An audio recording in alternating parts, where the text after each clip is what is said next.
I've said this on this channel before, and it's true. Whenever the weather warms up, I always feel like watching slasher movies. Slasher movies to me are just a really good vibe, and it's just what you want in sunny weather in the spring and summer. And today I'm going to talk to you about my top 10 1980s slashers that you might not have seen. This is ultimately just a list of 10 recommendations of slashers that I think are underrated, underseen, that you might have missed. None of these movies got sequels, but even from that pool, there's still some pretty iconic movies, right? Like The Burning, like My Bloody Valentine. And this list isn't even going to include those. So these are my recommendations, and I rank them from my lowest to my highest recommendation. And let's kick off at number 10 with Night Screams from 1987. So this movie, it's a fairly typical plot. It's about a high school football player who just won a big scholarship, but he's not sure he really wants it, doesn't know if he wants to play football or if he's just getting pushed into it from the pressure by his dad. Meanwhile, there's some escaped convicts on the loose that might be killing people, but there might also be some other threats going on. One thing I really like about this film is it feels very regional, and that means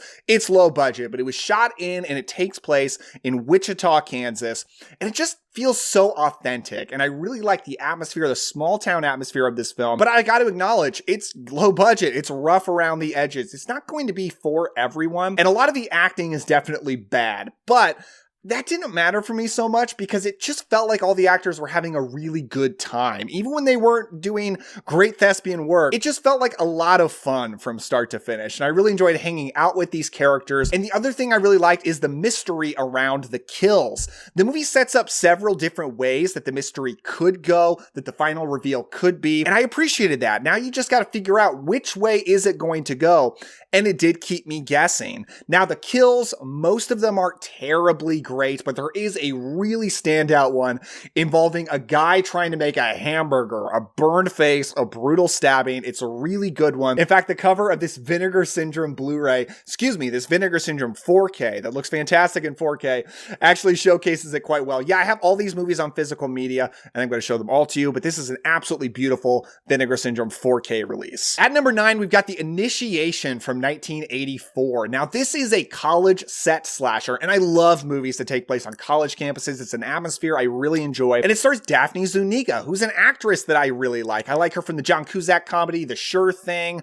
I like her from The Fly 2, and she's great in this movie as a girl who is pledging a sorority, and that has to do with a lot of the plot. That's what the initiation is, of course, dealing with the hazing rituals and such like that. But she's also being plagued by horrible nightmares, and she's getting treated from a doctor about these. Yes, this came out the same year as Nightmare on Elm Street, but beyond nightmares, it doesn't have anything else in common with that movie. And of course, her and her friends are getting stalked by a killer. And it all culminates in a really great finale in a department store. I mean, you gotta love an 80s movie that takes place in a mall. You gotta love an 80s mall, like Chopping Mall or, heck, Fast Times at Ridgemont High, something like that. This is a department store, but a really big one, and it kind of gives you that mall atmosphere. Having fun is what it's all about. As far as the kills in this one, they're not all great, but there is one towards the end that's pretty much just involving stabbings, but it's really bloody. And for as much as people might talk about 80s slashers being really violent, most of them aren't actually that bloody, certainly not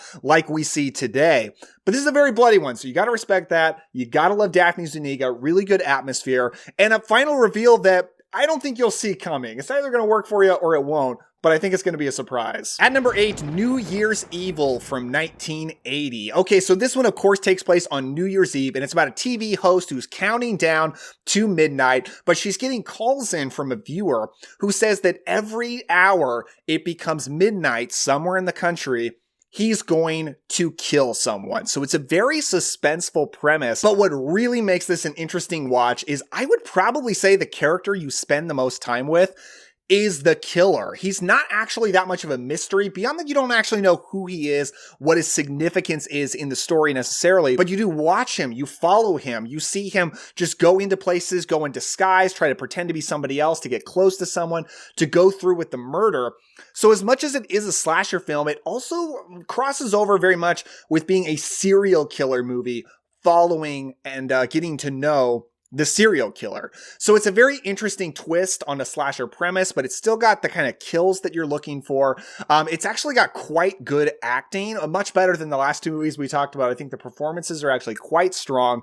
And it's just a movie that you can watch every New Year's Eve, unless you're watching like Billy Wilder's The Apartment, which is, probably a better choice. For number 7, we're actually getting out of America and going to a Mexican film called Cemetery of Terror from 1985. So this movie is from a very prolific Mexican exploitation filmmaker named Ruben Galando Jr. And the film just has an insane premise. So the movie sets up with these guys who are trying to get down with these girls, right? That's the goal. And they decide, hey, you know how we can sleep with them? We need to find a way to scare them half to death so they're so scared they'll run into our arms and then we'll get to go to bed with them. It'll be a great time. So the thing they decide to do to scare the girls is they go to a morgue, steal a dead body, and then perform a ritual to bring it back to life. The only problem is the ritual actually works. The dead body is this horrible killer, and then he goes on a murderous rampage. So even before the killing start, it's already a completely insane movie. And when it comes to the actual killer himself, he doesn't use a weapon. He like slashes through people with his hands. He just like rips at them and there's just blood and flesh ripping off. This movie, in parts, it's a little bit of a Halloween ripoff. You could definitely feel that. It even takes place on Halloween. There's this hilarious part I love where you watch kids out trick-or-treating and they're singing this song. And the movie's all in Spanish, but when you read the subtitles say, nice, nice, it's Halloween over and over. That's just what they're singing. Nice, nice, it's Halloween. I mean, yeah, absolutely. Halloween. Very nice. My favorite holiday. At number 6, one that I think is really underrated. It's Final Exam from 1981. So this is another one set at a college, and this has actually got some of my favorite college atmosphere of any slasher movie ever made. I just love it. And towards the beginning of the movie, there's this insane prank that a fraternity plays where they stage a terrorist attack. And not long after that, some killer goes around and starts killing through the characters. So the movie is extremely simple. It's exactly what you would expect from a slasher movie. Its simplicity even stretches into the killer, who has no name, no backstory, no costume even. He doesn't wear a mask. He's just a guy in like jeans and a jean jacket who goes around killing someone. You don't know why. You never find out why. And I think that's a big reason this movie has never reached iconic status whatsoever, because it's got no killer to really associate it with. But I love the protagonists in this movie, and that's what really works for me. I really like the characters. Most of them aren't super interesting, but they're very likable. There's even one bully character, I guess you would say, who goes by Wolfman or Wildman. It's either Wildman or Wolfman, but he's even really entertaining more than most 80s bullies are. And my favorite character in the movie is this nerdy guy named Radish, who's actually the most interesting character in the movie. He goes through a pretty interesting arc, and he's very much the meta character of the movie. A little bit like Randy from Scream, but less annoying, I think. But not necessarily making commentary about horror movies, but making commentary about true crime. He's like this big true crime nerd, and he's making meta commentary throughout the movie based on that, which I think is interesting, a little bit of a pretty good twist. Most of the kills are limited to just stabbings, but there is a pretty good one where a guy gets his neck wrapped up by some weightlifting equipment, then let go, the weights go down, and he gets hung. That's a pretty solid standout kill right there. But the movie itself, it's just fun because I like hanging out with the characters. Then it just being a slash movie is kind of just a bonus. Now we're getting into the top 5 with some heavy hitters. First up, we've got Madman from 1981. So this movie takes place at a camp. I guess you would say summer camp, but it does not look like summer at all. This very much feels like a very autumnal fall movie with fallen leaves. And I absolutely adore the atmosphere of this movie. It's very woodsy, outdoorsy. You've got stacked up firewood, people sitting around a campfire telling scary stories. One of the first things in the movie is actually the camp director telling the story of Madman Mars, who is going to be our killer. And the movie just sets him up as a folk legend so well. And he's got a really good backstory, spookily told around a campfire. And he's even got his own folk song. There's a whole song about Madman Mars that's honestly awesome. There's some great songs in this movie. So the movie sets him up as a killer so well. But this is another movie where I really like the characters. I'm big on characters in slasher movies. I really want to like them. And if I like the characters, that makes the movie way better for me. I know a lot of people say you're not supposed to like characters in slasher movies. They're supposed to be unlikable and annoying, and that's why you enjoy watching them killed off. That's not the appeal of the slasher genre for me at all. The appeal is I want to like the characters, I want to care about them, and I want to feel something when they get killed. I want it to matter. I want it to be sad, actually. I think that's a much better goal than just like, oh yeah, let's watch people we hate get killed. That's not what I'm about. Like, I'll get that out of action movies. I want to see evil terrorists get killed by John McClane, right? In a slasher movie, I want to like them. I want to feel sadness and terror when they get killed. And yeah, the thing with the characters in this movie is while they may not also be super interesting, they're very likable because they're nice. They just seem like good people, like genuinely good people who I do care about. And it makes the kills that more impactful. And they're also really good kills. You got fantastic practical effects. This is definitely a bloodier, gorier one than a lot of the ones we've already talked about. And the kills are just a little bit more elaborate and creative. It always felt like they were trying to go the extra mile to do something interesting and creative with each kill in this film. So I really appreciated that. It's also got a hot tub love scene that is absolutely hilarious with a super cheesy love song over it, and I eat that kind of cheese up. Absolutely love it. This is a Vinegar Syndrome 4K as well, and there you've got the original poster art right there. Beautiful release. So happy to have this. At number 4, Alone in the Dark from 1982. Now, this one is about a doctor who just starts working at a mental hospital, but 4 murderous psychopaths break out of the hospital during a power blackout and track down this doctor and his family at his house. Now, we've got a lot of kind of low budget schlocky movies that I tend to really enjoy on the back half of this list. This one is like a legitimately well-made film, and it's what I wanted to see for a long time. I actually pre-ordered the Scream Factory Blu-ray when it got announced, and that's a pretty good slipcover, but I gotta say I love the original poster art more. That's absolutely beautiful.